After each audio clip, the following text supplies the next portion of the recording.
এই আগে মটকোটা ছিল এর রিপেয়ারিং অর্ডার নিয়ে তারপরে 3 তলা আজকে পুরো বিল্ডিংটা ইলিগাল ঢালাই করে বসে আছে। একের পর এক বাড়ি হেলে পড়ার মধ্যেই এবারে শহর কলকাতায় বেআইনি নির্মাণের অভিযোগ। কলকাতা পুরসভার ৩৯ নম্বর ওয়ার্ডে ১৩৬ এবং ১৩৮ নম্বর মুক্তারাম বাবু স্ট্রিটে সারাইয়ের নাম করে বেআইনিভাবে 3 তলা নির্মাণের অভিযোগ। কলেজ স্ট্রিটের কাছেই ১৩৬ এবং ১৩৮ নম্বর মুক্তারাম বাবু স্ট্রিটের যে এই নিচে শাটার দেয়া ঘরগুলি দেখা যাচ্ছে, এগুলো লন্ড্রির দোকান ছিল এবং দীর্ঘদিন ধরে মাথায় কোনো ঢালাই ছিল না, লন্ড্রি অবস্থাতেই এই দোকানগুলি চলতো। কিন্তু এলাকার যারা বাসিন্দারা তারা হঠাৎ করেই দেখতে থাকেন যে লন্ড্রির ওপর বেআইনিভাবে 3টি তল কিন্তু তোলা হয়েছে এবং তার স্থানীয় বাসিন্দারা অভিযোগ করছেন যে এই যে ওপরে বিল্ডিংটি উঠেছে সম্পূর্ণভাবে বেআইনিভাবে নির্মাণ করা হয়েছে। এলাকার মানুষের অভিযোগ, বেআইনি নির্মাণের ক্ষেত্রে স্থানীয় রাজনৈতিক নেতাদের যোগসাজশ রয়েছে। এই আগে মটকোটা ছিল এর রিপেয়ারিং অর্ডার নিয়ে তারপরে 3 তলা আজকে পুরো বিল্ডিংটা ইলিগাল ঢালাই করে বসে আছে।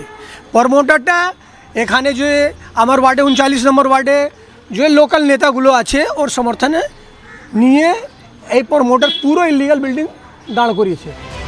বেআইনি নির্মাণ নজরে এনে ইতিমধ্যেই জোড়াসাঁকো থানায় অভিযোগ দায়ের হয়েছে। Mayor Firhad Hakim, deputy mayor Atin Ghosh, Kolkata পুলিশের যুগ্ম কমিশনারকেও বিষয়টি জানানো হয়েছে। এলাকা সূত্রে খবর, বাড়ির মালিক বিশ্বনাথ সাহা বাড়িটি সারাইয়ের জন্য প্রমোটার রাজীব সরাফকে দিয়েছিলেন। সারাইয়ের সুযোগেই বেআইনি ইমারত তোলা হয়েছে। বেআইনি নির্মাণে কি সায় রয়েছে বাড়ি মালিকেরও? মালিক হচ্ছে আপনার ওই যে বিশ্বনাথ সাহা বলে আছে। বিশ্বনাথ সাহা সে কোথায়?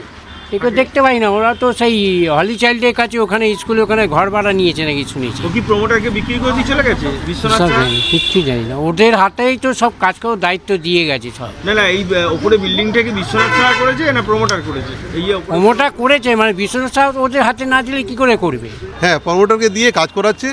তারপর এই বিল্ডিং উঠে গেল। আর লোকটা তো এই ধরনের বলেছে যে মানে ৮,০০০ টাকার স্কোয়ার ফিট বিক্রি হচ্ছে, তাও মানে 30% না। মালিক কি প্রমোটারকে বিক্রি করে দিয়েছে? না বিক্রি করেনি, দুজন মিলিয়েই কাজ করছে, মানে জমির মালিক। হ্যাঁ, জমির মালিক আর প্রমোটার। আচ্ছা, এই যে বাড়িটা উঠেছে একতলার মাথা, এগুলোর কোনো পারমিশন আছে, অনুমতি? সেটা তো পারমিশন নেই দাদা। এই ধরনের মাঠকোটাটা যে করছে, দেখুন আপনি সামনেরটা যে বিল্ডিংটা তৈরি করছে, এই ধরনের তো পারমিশন বলে কিছু নেই। এটা যে কোনো মুহূর্তে ভেঙে পড়তে পারে। হ্যাঁ, আর এখানে লোকটা মারা যাবে বা যা কোনো নুকসান হবে, কে দেখবে? শেষ পর্যন্ত কি বেআইনি নির্মাণের বিরুদ্ধে ব্যবস্থা হবে? বেআইনি নির্মাণে প্রশ্রয়দাতাদের সাজা? এবার প্রশ্ন উঠছে, যদি এইভাবে একটা বেআইনি নির্মাণকে আইনি করার জন্য তোলাবাজি চলে বা কোনো রাজনৈতিক নেতা যুক্ত হয়, তাহলে কিন্তু এলাকার বাসিন্দারা তার প্রতিবাদ করবেন এবং সেই ক্ষোভ নিয়ে আজ মুক্তারাম বাবু স্ট্রিটে এলাকার বাসিন্দারা জড়ো হয়েছেন, বিক্ষোভ প্রদর্শন করছেন। অবিলম্বে কিন্তু এই ঘটনায় প্রশাসনের হস্তক্ষেপ চাইছেন তারা। ক্যামেরায় সায়নের সঙ্গে সুদীপ্ত পাল, ক্যালকাটা নিউজ।